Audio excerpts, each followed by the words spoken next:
eQuez. Your quest for education starts here. Welcome to eQuez Audio.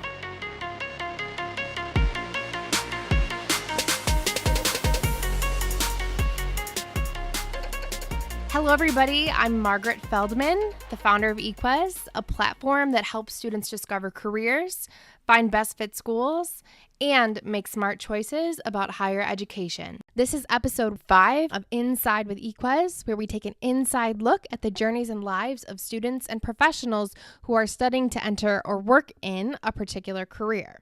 Today, we are speaking with Dr. Jemaar Graham, a board-certified podiatric physician and surgeon who works in an orthopedic group. After listening to this episode, if podiatric medicine sounds interesting to you, visit eQuez.com, that's EQUEZ.com, to get connected to best fit podiatric medical schools. Dr. Jemaar Graham is a podiatrist board-certified by both the American Board of Wound Management and the American Board of Podiatric Medicine. He is a native of Lakeland, Florida, and received his Bachelor of Science in Biomedical Sciences from the University of South Florida in Tampa. He then earned his Doctorate of Podiatric Medicine at Kent State University College of Podiatric Medicine. Dr. Graham went on to Central Alabama Veterans Healthcare System for his podiatric medicine and surgery residency in reconstructive rear foot and ankle surgery. Dr. Graham is a member of the American Podiatric Medical Association and a diplomat of the American College of Foot and Ankle Orthopedics and Medicine. Now, let's hear from Dr. Jemaar Graham. Dr. Graham, welcome to our show. We're very excited to have you. Thank you. Thank you. Okay, well, let's just dive right in here. So how did you first learn about the field of podiatry? So I learned about podiatry from going to a podiatrist with my mother when I was in elementary school. My mother tells me that they showed me around the office and the staff was very nice to me. And after I was done with the tour, that I came back and told her that I knew what I wanted to be when I grew up. Oh, wow. And so from a fairly early age, I was interested in podiatry. I don't know what at that time kind of got my attention. But I felt like it was something that God put in my heart. And I started shadowing around middle school and high school and was interested in medicine and obviously helping people, but wanted to focus more on foot and ankle as opposed to the rest of the body. Okay.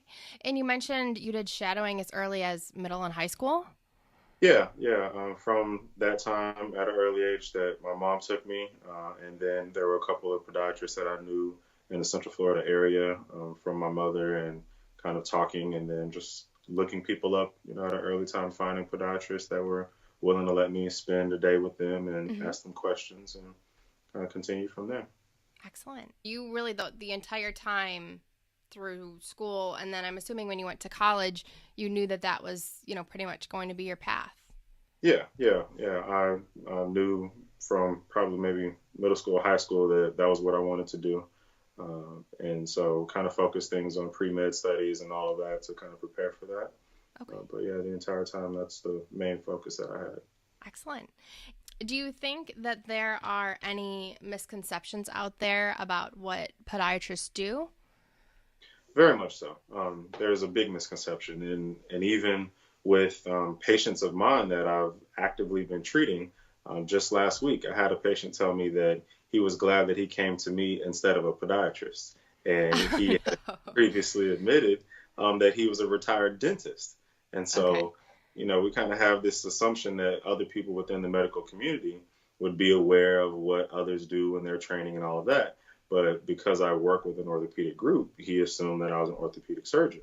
But podiatry as a profession has changed significantly in the last 10 years. And so there are many podiatrists that are still practicing and still have great practices and all of that have very different training from someone who would be completing residency today. There are many podiatrists who may have only had to do 1 year of residency or 2 years of residency.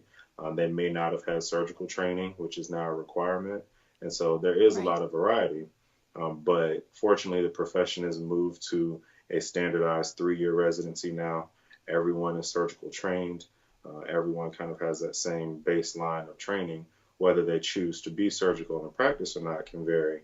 But we have a tall task to continue to educate the public, Right. educate the medical community.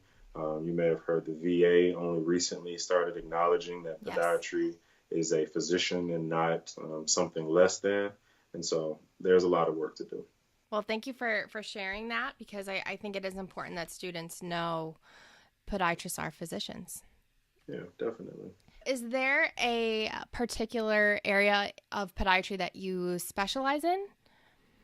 Currently, in the practice I work in, I specialize in orthopedic surgery Okay. and elective and reconstructive surgery. And so I see a large number of athletes, all the way from a pediatrician age up to 60, 70-year-olds that are still very active, a lot of tennis players, a lot of runners, a lot of football players, and treating them both conservatively and surgically. Okay. And so the practice that I'm currently in, there's less of a patient population with diabetics and what we consider to be primary podiatry, which is kind of the nail care, the calluses, the things like that. But that's something that I've done in the past. But right now, it's more of an orthopedic shift, which is nice. That's kind of the goal of where I wanted to head, and it's very rewarding to treat highly motivated patients. I'm sure. So you mentioned that you are in an orthopedic group. So what is it like being a podiatrist within an orthopedic group? And do most orthopedic groups have a podiatrist on staff? Yeah, so I think there has been a shift recently in orthopedic groups adopting podiatrists. When I was coming through podiatry school and in residency, being an orthopedic group was kind of considered to be the ideal spot for a podiatrist, to be kind of welcomed into those ranks, to have that same level of respect. And then also with insurance companies, the way things are handled at that level, billing and coding and things are different when you're a part of an orthopedic group. And so Okay. for me, it was very welcome and it's enjoyable. Orthopedic doctors, for the most part, in my experiences, don't have the preconceived notions that a lot of the other public may have or that we may put on ourselves as podiatrists. All of Okay. my orthopedic colleagues refer to me. They appreciate my expertise. They call me in on a number of cases. I call them in on cases. We work very well together because we both respect the specialty that we have. And the majority of orthopedists really respect the difficulty that podiatry brings as a profession. The Right. number of bones, the number of joints, the number of ligaments, the muscular insertions and tendons that are involved in the foot and ankle is not, light in comparison to the other musculoskeletal systems of the body. And so it's been great in the last 7 to 8 months that I've been working there. Okay. And could you tell students what the difference is in training between a podiatrist and someone in the orthopedic field? Right. And so for a podiatrist, after completing 4 years of undergraduate training, some choose to pursue a master's or other graduate degree and then apply to podiatry school, but that's not required. So I completed my undergraduate studies and then I went to podiatry school, and that's another 4-year degree. And then after completing your doctor of podiatric medicine, then you go on to a 3-year surgical residency. And during that surgical residency for a podiatrist, for the most part, surgery begins pretty early on. And so from year 1 through 3, you're doing different levels of surgery under the attendings that you have, whether they be podiatrists or other orthopedic surgeons, doing foot and ankle surgery as well as rotations in orthopedics and cardio and radiology and the other specialties that you get hands-on. And then after completion of those 3 years of residency, you're able to obtain a license, you're able to start a practice and start working. Instead, for orthopedic surgeons, they do their 4 years of medical school, which covers the wide variety of medical specialties from psychology to internal medicine to orthopedics and all, and then go on to an orthopedic residency, which is 5 years. And then after that period, the majority of those that specialize in the foot and ankle then go on to do a 1-year fellowship.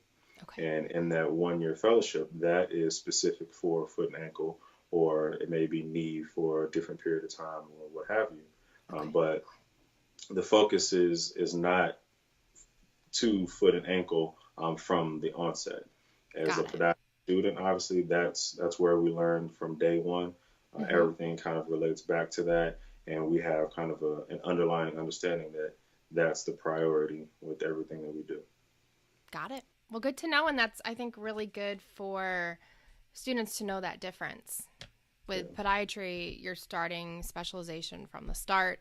The orthopedic route, if you specialize in the foot and ankle, takes a little bit longer, and the Yep. training is slightly different. Um, Yes. okay. So, what does your typical day entail when you go into the office? What is it? What does it look like?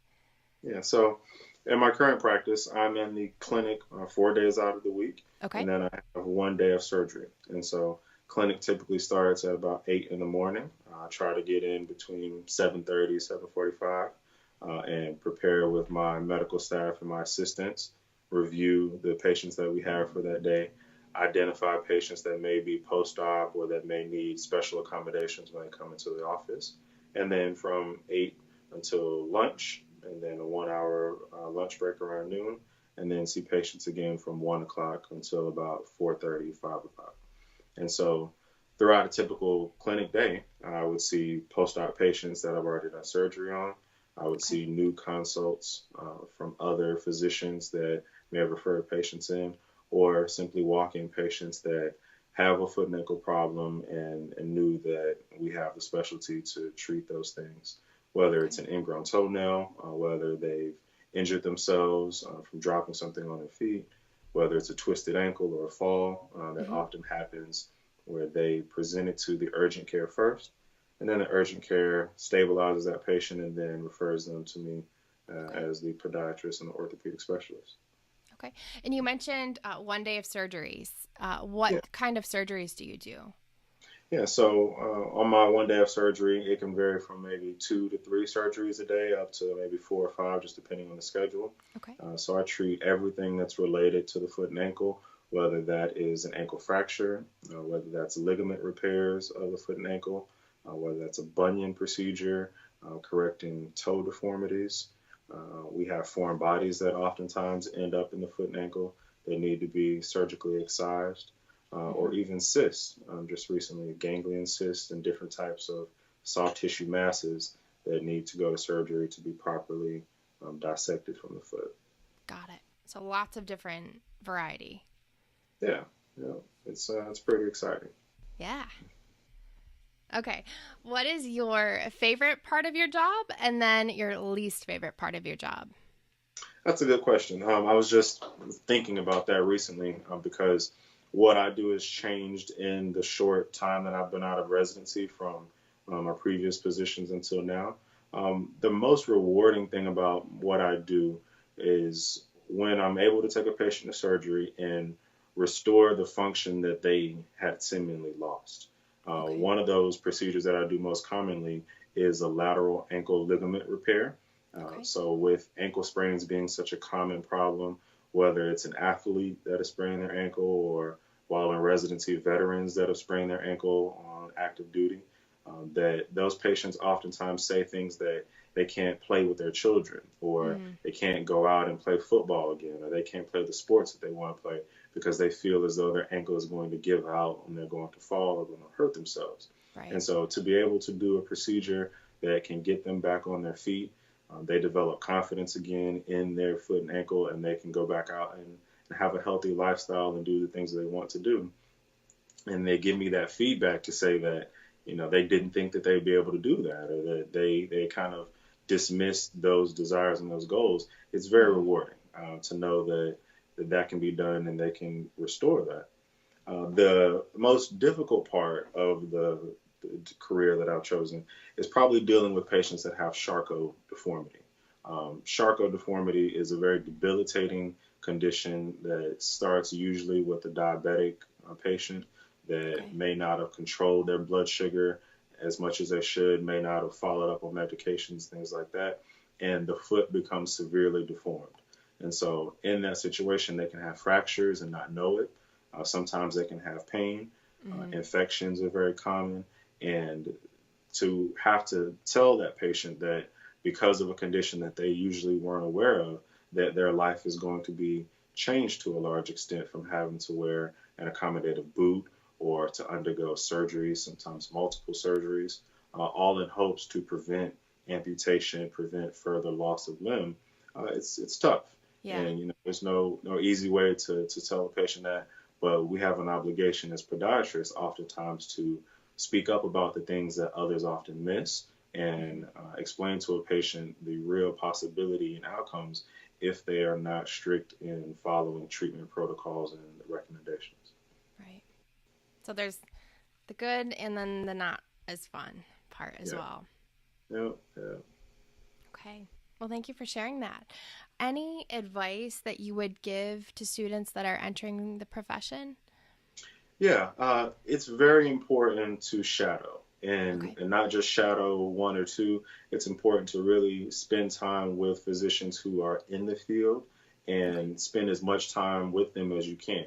One of the things that I was recommended to from a mentor at an early age was not just going to a doctor's office for a few hours, but spend the entire day.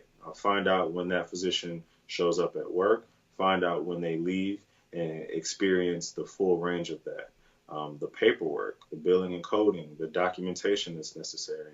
Those are things that you don't necessarily see from the outside or from just kind of looking in. Right. But if you spend enough time with the professional, you'll see that, yes, there's a lot of kind of fun and glamorous sides of things, but then in the world that we live in today, there's a lot of documentation, a lot of attention to detail, and a lot of things that make all of that possible. So shadowing a podiatrist, getting a feel for what different podiatrists do in different subspecialties throughout our country is important, because there are certain aspects that you may like about the profession and certain aspects you may not like.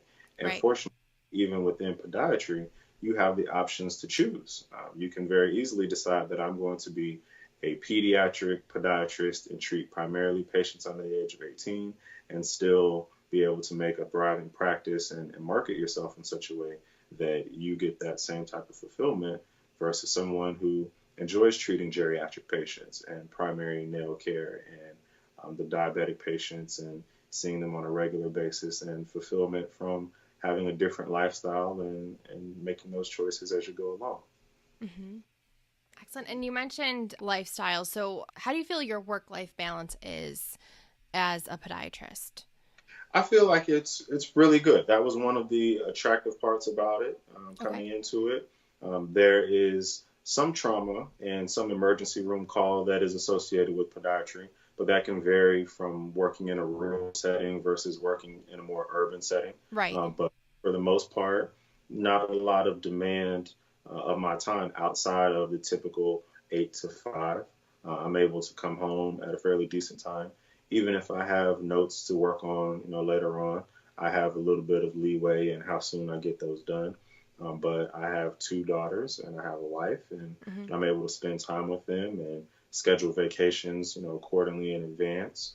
And even when we're going to continuing medical education courses and things like that, being able to bring the family along and still balance both of those things and know that I'm working hard and doing something that is very rewarding in my career, but that it doesn't have to completely monopolize my time and not be able to set things aside when necessary. Okay, excellent. So it sounds like it offers a good work-life balance for people that want, to have that balance and have, activities and a life outside of their work.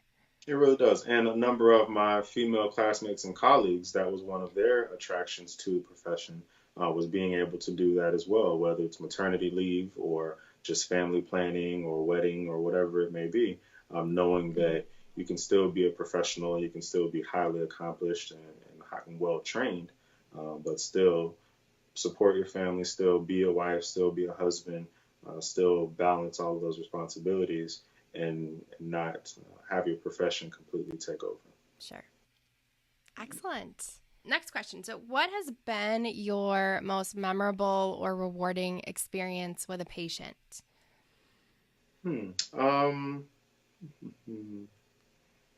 That's a good question. The most memorable or rewarding. Or if you have a couple, you can tell us a couple stories.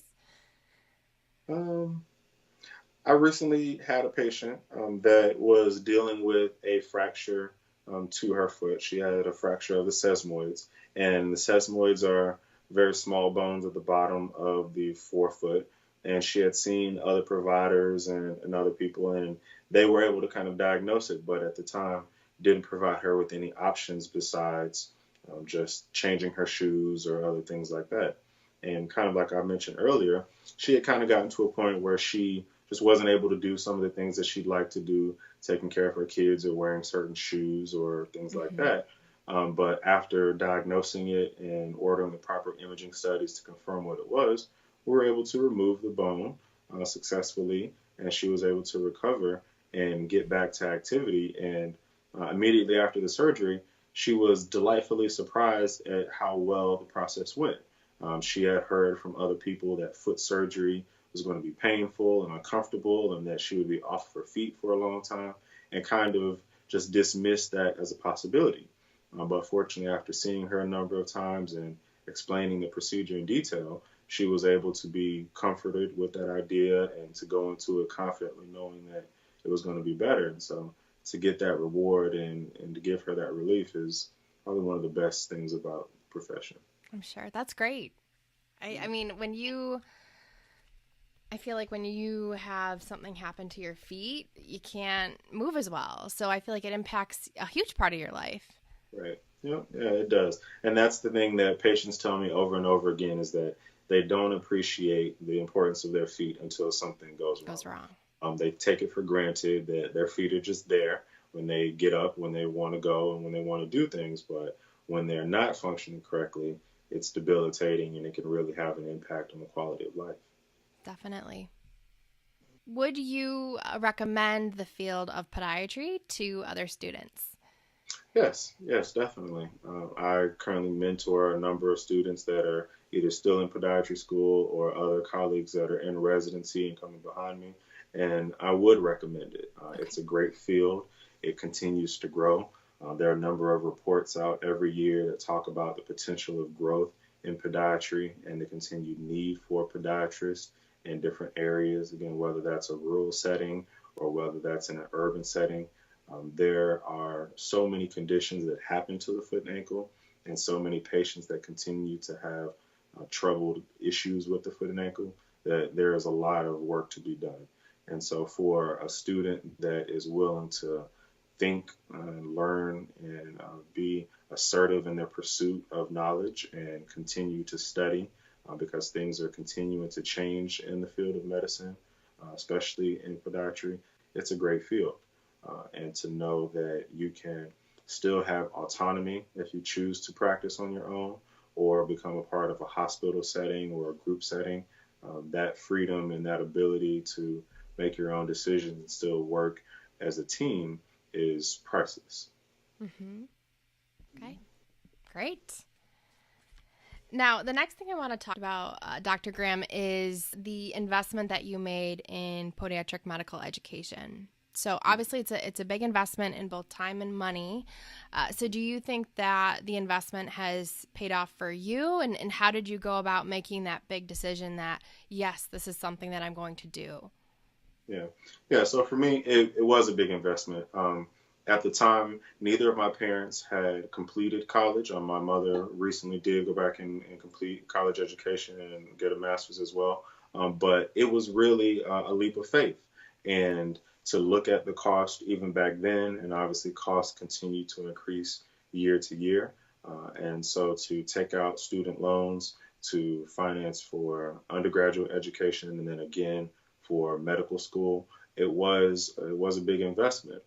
But what kind of kept me rooted in that was, number one, a conviction in my calling that this is what I was supposed to do in life. And number two, having the confidence to say that if I set my mind to doing it, I could complete it. Because all throughout education in high school and undergraduate and obviously in medical school, there will be a number of people who want to say the idea, oh, I'm going to be a doctor, Right.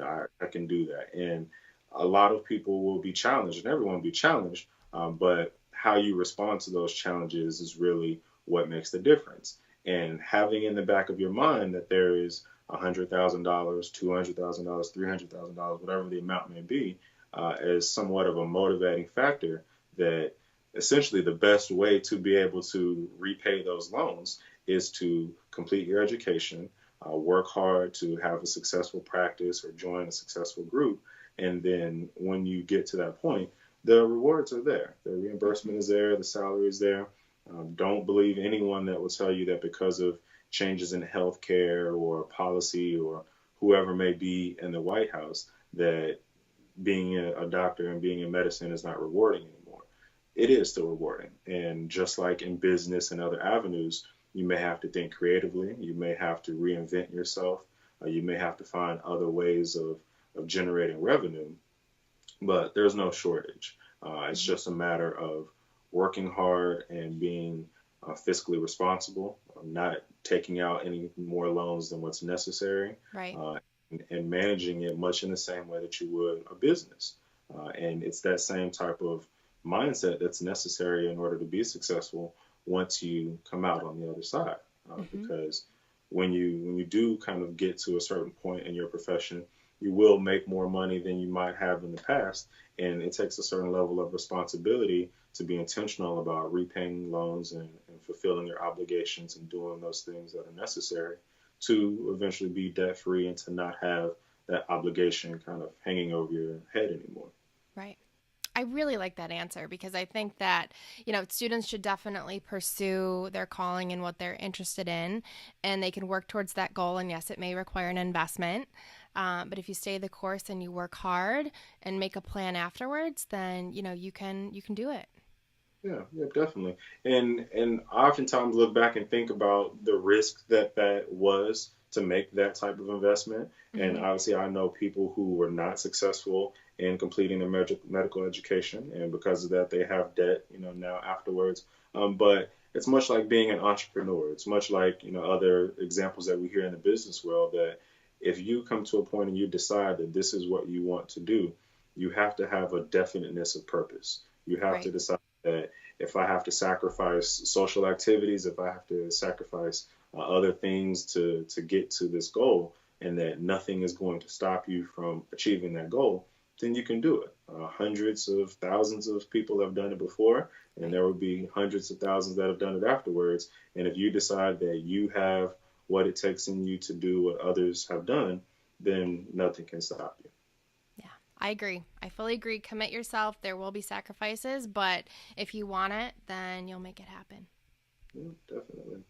Any other advice for students who are considering podiatric medical school education? I would say network. Networking is important. Oftentimes, as kind of pre-med students and kind of STEM subjects that we kind of get into, we tend to kind of take a different approach to things than some of our business colleagues. And I kind of keep going back to that because I've learned a lot from kind of business mindset books and things like that. But networking is just as important in the math and sciences as it is in the financial community and in the business world. Who you know and who you glean from as a student from undergrad all the way through podiatry school is invaluable. There are resources that I came across and study materials and ways of learning and ways of thinking and ways of retaining information that I simply wouldn't have had if I decided to insulate myself and just kind of internalize all of that. And so the more friendly you are, the more open you are, and realizing that everyone that you come in contact with along that path is a potential asset. There's something that you can learn from them, whether it's the janitor or whether it's the president of the university. And so being open to those things, going out on a limb and kind of exposing yourself, making friends, being transparent about your struggles and your weaknesses, and allowing others to help you will ultimately be beneficial. Because again, once you become a physician, being transparent and honest with your patients, showing a level of empathy and a connectiveness is really what can make a difference. And so having all the answers from an academic standpoint and kind of being book smart by itself doesn't make a profitable physician. But someone that is willing to connect, to have personal skills, to be able to relate to people, that's really what will make the difference in the long run. Excellent. Well, thank you for sharing that. And I think that is really good advice. Someone who studied business myself, I mean, networking is a huge part of it. Yeah, it is. How can people get in touch with you if they are having foot or ankle pain or issues? Oh, well, I have my Instagram page, GrahamDPM06. And then in terms of getting in touch, in terms of scheduling and things like that, SOA.MD is the practice's website where they can find information about scheduling and a phone number to call. We have 3 locations in Sarasota area, at Lakewood Ranch in Sarasota, and then also in Venice, Florida. And so we're open for appointments and can see patients as soon as we can. Okay, great. And last question, I ask everyone this question. Dr. Graham, if you could go back to your first day of podiatric medical school, what is the one piece of advice that you would give yourself? I would tell myself to take it all in stride, to enjoy the ride, the highs and the lows. You can never fully predict how the challenges may impact you as you go throughout education and through life. But I would just encourage myself to know that in the end, things always work out, and that it does get better, no matter what the struggles are like, that it gets better. Okay, great. Well, thank you so much for sharing your knowledge, Dr. Graham. I appreciate your time, and every time I do these, I learn something new. So thank you so much. Thank you. No problem. It was my pleasure. Thank you for listening to eQuez Audio. To learn more about podiatry and to explore schools, head over to eQuez.com. That's EQUEZ.com to get personally matched to best fit programs. If you enjoyed listening, be sure to subscribe, and we would love for you to rate and review us. Keep in mind that our discussion today mentions views and opinions that are personal in nature and do not necessarily reflect the official policy or position of any university, agency, organization, employer, or company, and should be used at your own discretion. We wish you the best in your quest for education.